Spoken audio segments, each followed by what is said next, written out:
大家好，我是马克。近期杉杉正准备登陆日本，官方报道30号左右会正式被台风影响。现在你如果要去买大米，只能看到一个个空空的货架。今天我特意去了一趟超市，大米确实是卖完了，只剩下几包糯米。那么问题来了，为什么台风一来，一向保持克制的日本人要把所有的大米抢光？早在今年4月，日本大米供应和米价就出现了骚动的苗头。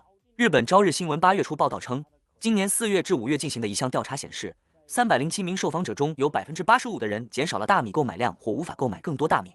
截至今年6月，私营部门持有的稻米库存共156万吨，比去年同期减少41万吨。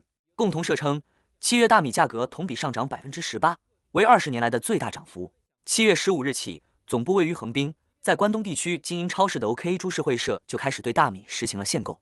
在这种情况下，不少日本媒体用令和米骚动来形容日本近期出现的大米供应短缺、米价高涨的现象。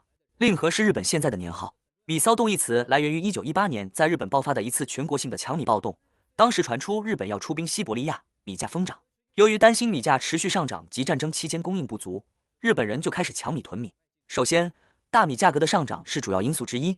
由于今年气候变化和自然灾害影响了稻米的生产，产能不足导致大米的供应减少，供应减少了，自然而然价格也会涨。除了自然灾害，供应链问题也是导致大米抢购的原因之一。运输延误、仓储不足等问题，使得市场上的大米供应更加紧张。消费者的心理因素也加剧了这一现象。当人们看到大米的价格上涨和供应紧张时，往往会产生恐慌心理，导致他们抢购大米以备不时之需。所以说，现在日本大米紧缺现象是很多因素共同导致的。